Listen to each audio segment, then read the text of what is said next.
الصاحب ساحب.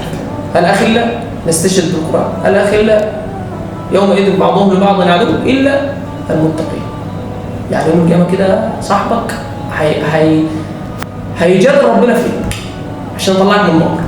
هيقول له رب انا سعادتي مش هتكمل لما صاحبي يطلع من النار ويخش معايا الجنه. تخيل ان الصحبه الصالحه من اسباب دخولك للجنه. الناس اللي تقعد تتريق على الناس الملتزمه والناس المحترمه عشان هو مش راضي يرد، ويقعد يقول له ويفكروا يعني يقول كلام الفاظ صعبه يعني، ويقعد الناس اللي انا بنقول الرساله دي للشباب اللي لسه بادئه تلتزم، والناس اللي عماله تصبطها يا شيخ ويا مش عارف ايه وهتعمل لي فيها وانت ما بتردش ليه وانت.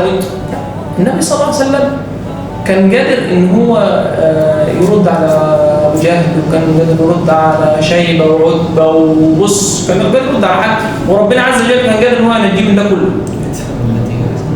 بس اصبر وادفع بالتي هي احسن. النبي صلى الله عليه وسلم اصلا جاء رحمه للعالمين، جاء ان هو يعلمك تتعامل مع الناس ازاي.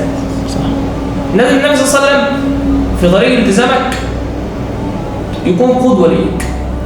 وعشان كده لازم برضه تقرا عن الصحابه او عن الناس اللي اصلا اسامه بن زيد ده كان قائد جيش وعنده 17 سنه. انت متخيل؟ قائد جيش